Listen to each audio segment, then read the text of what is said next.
trash.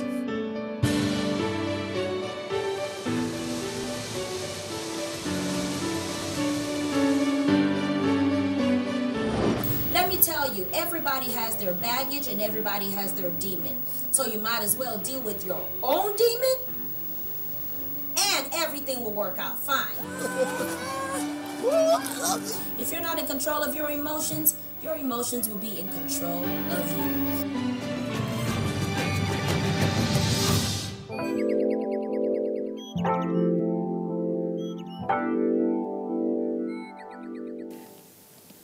Ashes to me are basically the hurdles and basically the challenges we come to face every day in our life. What I understand by ashes is the challenges of life and how you can manage it, how you can live with it. For me, ashes we can also describe it as challenges of life. And what are challenges? Challenges are unsuitable and unfavorable conditions we human beings find ourselves that test our emotional mettle. When I was in secondary school, I set a goal for myself that at the age of 25, I want to be married with a good job. And by the age of 30, maybe I should have my complete 4 kids and go on like that. But I found out that there are more to the challenges of life. There are things that come up as you grow. So as a 12-year-old boy, the challenges you face when you get to the age of 20 is different. So as you grow older, the challenges are more. The ashes in our lives generally, using myself as an example, I would say one of the ashes are how to meet expectations of your relations and your friends. One important ash again is the ashes of being a better person, achieving what you want to achieve, getting that set goal, getting that desired goal and achievements, coupled with a lot of things. Whoa. In my life, well, as human beings, we have minor and major challenges. Because why I'm using the word challenges, because ashes can also be termed as challenges. Managing ashes in my life, I think one very important way has been to face my reality. That is telling yourself that what it is already is. You not accepting what it is, it takes longer time to actually face it and overcome it. So facing your reality, accepting it the way it's supposed to be, and working with what you have on ground. I think that's one way. And another way to face challenges or facing my ashes has been to embrace myself the way I am and not how I think I should be. Embracing myself the way I am makes me see my strengths and my weaknesses and helps me work on them and be a better person. Firstly, I try to accept reality rather than shy away from it. You should accept the fact that you shouldn't run away from these realities of life, because whether you like it or not, challenges are inevitable. And you were designed for your own story, same way your story was designed for you. So whether you like it or not, these things will definitely happen. So I feel you need to focus and face every challenges by facing the reality of life. Some people are not being paid compared to what they do. So it's a thorn in their flesh, and they want to look for a way to get it out of that, situation and move on. But it has not been easy for them. They continue to struggle. There's a saying that says, being idle is a devil's workshop. So instead of being idle, they'll prefer to get that little thing that they are giving to them, and they'll continue with it. Another thing is embrace yourself. You can't, you need to understand yourself and try as much as possible to confront this challenge in the best way you can. You can't look at Mr. B and say the way he is handling his own challenges, how you want to handle your challenges. I'm sorry, but it doesn't make sense, because his story, and as I said, you were designed for your own story. Likewise, your story was designed for you. So the way Mr. B is handling his situation is not the way you should handle your situation. You just have to understand yourself, embrace everything that comes before you. And that way, I feel you will deal with your situations and your challenges effectively. Another way to embrace the ashes in my life is to be grateful for the little things we have. Because when we want to be sentimental, we want to keep complaining, there's a lot of things to complain around in the world. There's a lot of things. If you want to use 24 hours of your life to do complaints, I think you wouldn't stop. So what can I just do? I'm just grateful for the little things I have and work on them. Like sowing the seed. Engage in loving relationships. This kind of relationships help you a lot, because when you have somebody to talk to, when somebody you don't have to be dealing with a lot of mental, it makes you run away from thinking too much. And when you speak to somebody you love, I think that way, love does it all. It conquers everything. So when you have somebody to love, I'm sure you have, it's like, yeah, it's taking one step at a time. It's one step ahead of, is one step into conquering those challenges. So for now, I think those are the few that comes to mind for now. The advice I can give to them is never to lose hope. They should continue struggling, hustling, and one day it's going to pay. I would advise people in how to manage ashes in their life. One is to accept life the way it is, just like facing your reality, as I said earlier. Because facing your reality helps you better and quicker to overcome the challenges in life, and appreciating the little you have. Well, there's a song that I feel every listener should have listened to, or it should motivate people. It's a song by Jordan Sparks, and it says, okay, let me just give you a few lines from it. For the chorus, it says, take one step at a time, there's no need to rush. It's like learning to fly or falling in love. It's gonna happen when it's supposed to happen, when you find the reason why. One step at a time. So we shouldn't go over ourselves, and we need to take one step at a time. We shouldn't cut corners, because when you do these things, you will definitely, what you're running away from will come back haunting you. So it's better to go gradually and take one step at a time.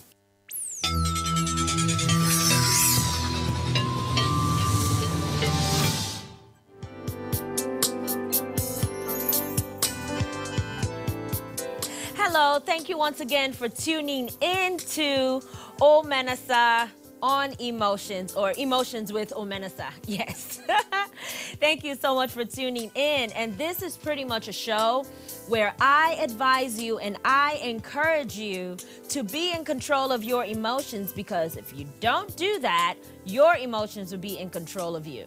So, on this show, we pretty much talk about everything that is emotionally draining, from spousal abuse to low self-esteem to being homeless to not having money to having a wife just talk and bicker and get on your nerves, to topics of where you wish that your children were not even your own, to where you don't have the money to pay for their tuition, to where you hate your boss and you wish that you were not working in that same place because they're not paying you enough, to where you look at yourself in the mirror and you know that your pedigree is way higher than where you are. This is a show that encourages you to just let you know that tomorrow, no, not tomorrow, today, right now, will be brighter. It's up to you. It's up to you. So, being that we've spoken about so many things, sometimes it actually feels like I have pretty much talked about every topic on the face of this earth. But today, I want to share with you on ashes. Yes, you heard right. A-S-H-E-S, ashes. What do you do when all you have in your hands are ashes? What do you do when the glory days seem to be gone? What do you do when you are tired and you are retired? Now, you know that those are two things. Being tired is one thing, being retired is another thing. So what do you do when you are closer to where you are going than where you are coming from? What do you do when that sickness has refused to heal? What do you do when your job doesn't pay you? What do you do when you feel low and you feel empty? What do you do when you are tired? What do you do when nothing seems to suffice?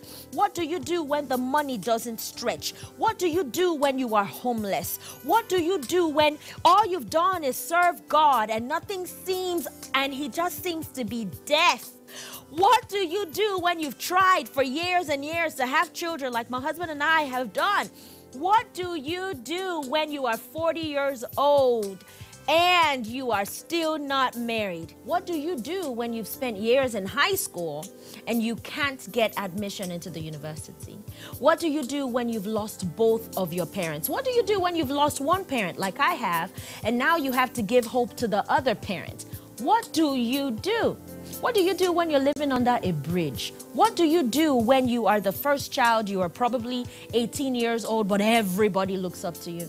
What do you do when you've given yourself out to men? Maybe you've been a prostitute, or maybe you told yourself that you would do it only one time and now it's been 20, 100 times.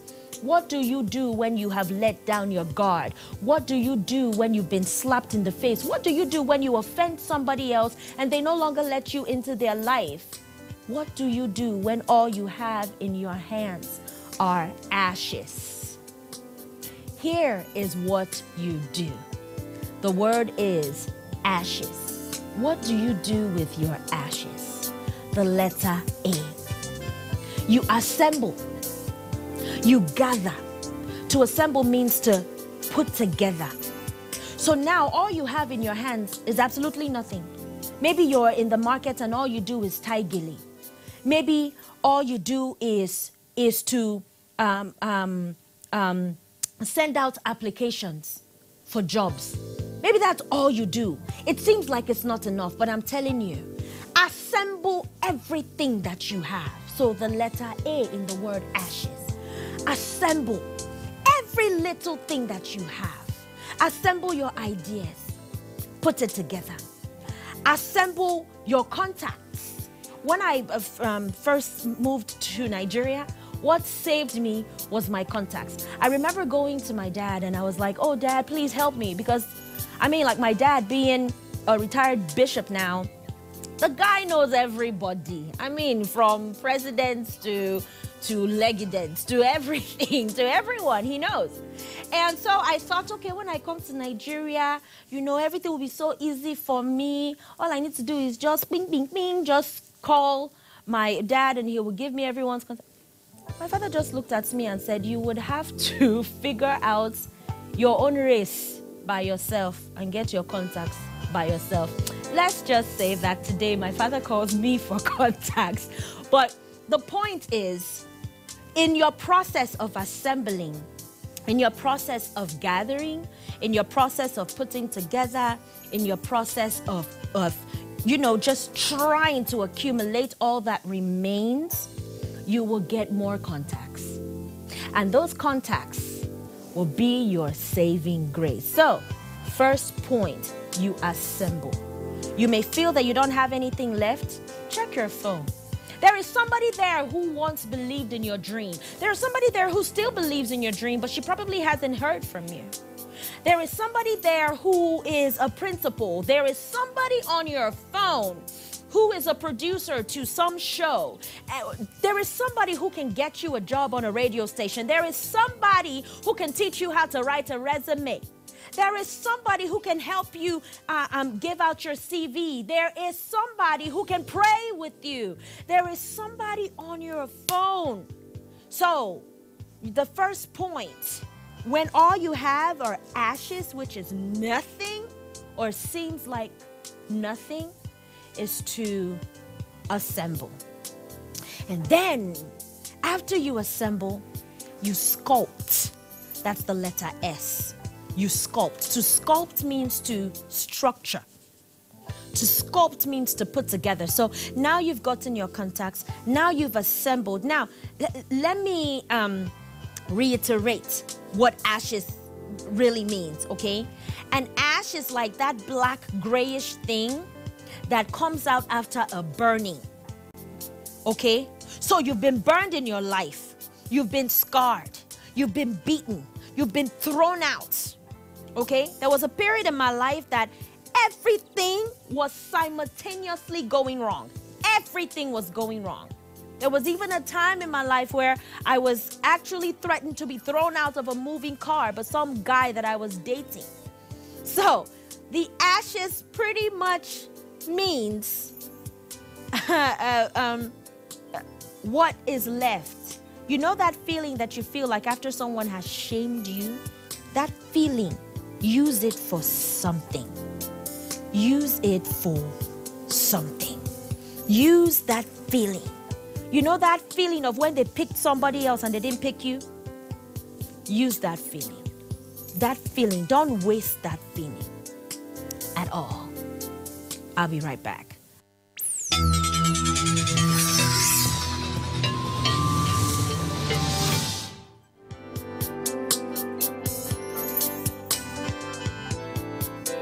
Welcome back. So I've been talking to you about ashes. When all you have left in your hands are ashes. And ashes really, when you look at ash, when you look at an ash, it means nothing. It means nothing. An ash is like that blackish grayish thing that you see after smoking a cigarette. An ash is the residue after a burn. What do you do with the residue?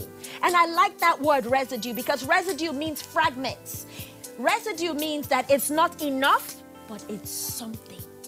So what do you do with that little thing in your hand? And we're looking at the word ashes. So the letter A, you assemble. When you've come to the end of the road, you assemble.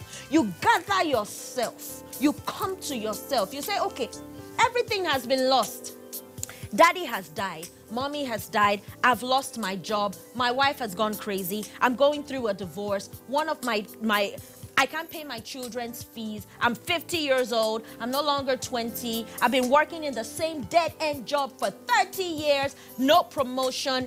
What do you do when you are at the end of the road? You gather yourself. So the first point, you assemble. That's the letter A in the word ashes. You assemble. You pick yourself up. You pick yourself up and you use that thing that remains. Assemble. And then the letter S, you sculpture. You sculpt. You make something out of it. Like, you know how we make black soap in Nigeria? Black soap is pretty much made from that skin, from that plantain skin. And then you mold it, you put it together. You put your idea together. You make a business card, or you buy a car for your company. You name your company. You put a name on whatever it is that you've gathered. Now, for me, when I first came to Nigeria, I gathered my contacts. Everyone I met was a prospect. Everybody that I met was someone who was going to either pray for me, or was going to sponsor me, or was going to be my friend, or was going to support me, or was just going to be there for me. And that's not just with me.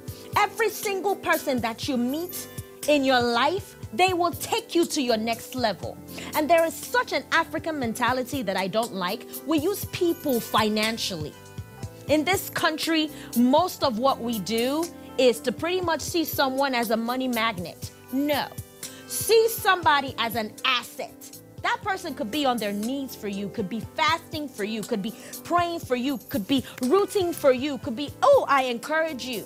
On my WhatsApp, on my Facebook, it's amazing how many people encourage me every single day. And every time that I'm about to shoot a show like this, I make sure that I broadcast it on WhatsApp, I broadcast it on Facebook, because I need their encouragement.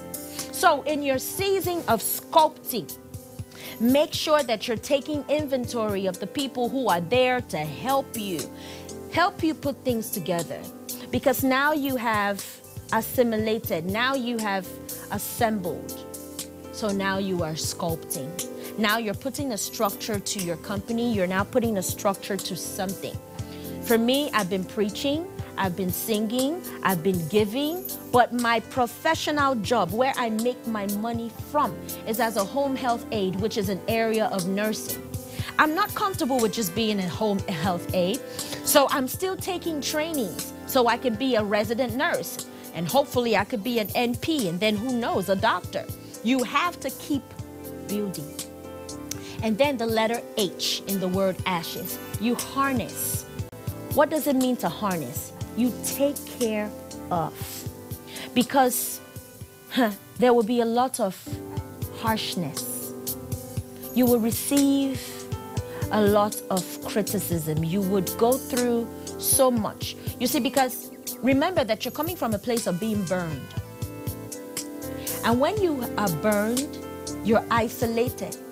People don't want to be affiliated with you. Even if people don't want to be affiliated with you, you yourself, you don't want to be affiliated with anybody. You want to be isolated. And then you tell yourself, oh my God, I'm just a loner. I just don't like being around people. I just don't, I really like to be by myself. No, you don't like to be by yourself. You've been burned. You've been hurt. So you isolate yourself. In that season of isolation, you get used to doing things by yourself. You get used to struggling by yourself. You get used to hustling by yourself, and that's not a good thing. So when people come up to you and they try to help you, when people give you money, when people love on you, when people hug you, you start wondering, why now? What is it? You actually start looking for a negative in it. So when you get back into the work mode, into gathering, into assimilating, into sculpting and structuring, you may also have to now start harnessing. You now shield, you now take care of. It's kind of like that first time that you were isolated, but this time you're not doing it with a motive. That first time that you were isolated, you were being isolated because you didn't want to be burned. You didn't want to be hurt. This time, you are taking out time to rest. You're taking out time to protect that which God has given to you, to harness. You are taking care of it. You're massaging that thing. If it's your Ankara business, you are making sure that it's going into distribution, and you're making sure that people can see you on the internet. Whatever it is, you are making sure that you're harnessing it. Notice how my persona is at this time. You're handling it with care because you don't want to be burned again. Some of us are burned by self-imposition. We put ourselves in the position to be burned. We get into relationships that we know will never, ever yield fruit. We accept a job that we know that we are not qualified for. We lie and lie and lie and lie on the CV. They've given us the job and now we underperform. So some of us really do hurt ourselves. But some of us really have found ourselves in situations where we just got burned. We were victims. So I was talking about harnessing. To harness also means to apply, okay, to execute, to put into effect what you've been sculpting and what you've been structuring. And then the letter E in the word ashes is you endure. Endure the immigration process. Endure the heat in your marriage. Endure the yelling and screaming of those children. Thank God that you have children. Okay, so don't just endure, but enjoy. Because there is an enjoyment to every endurement. Okay? There is an enjoyment to every endurement. I don't have children yet.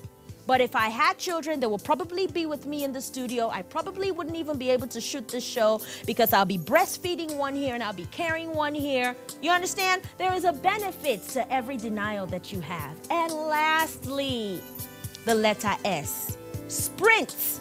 Remain a sprinter. Continue to run. Be high-spirited. Who is a sprinter? Someone who just keeps running. He runs a marathon. He just keeps walking. He doesn't stop. So when you find out, ladies and gentlemen, that all you have in your hands are ashes, don't just throw away the ashes. There's something that you can do with it. It's either that you can make black soap with it, literally, or you can assemble, you can structurize, You can harness, you can execute, you can endure and enjoy, and you can keep on sprinting and keep on running. Be like the phoenix bird. The phoenix bird, even when he died, he arose from his ashes. I promise you, if you can do something with your ashes, you will continue to rise. God bless you.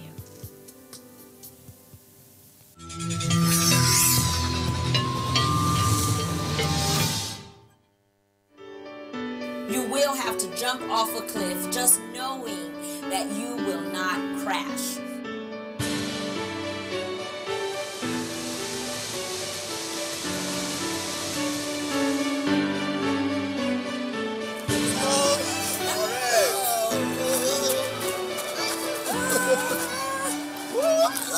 If you're not in control of your emotions will be in control of you.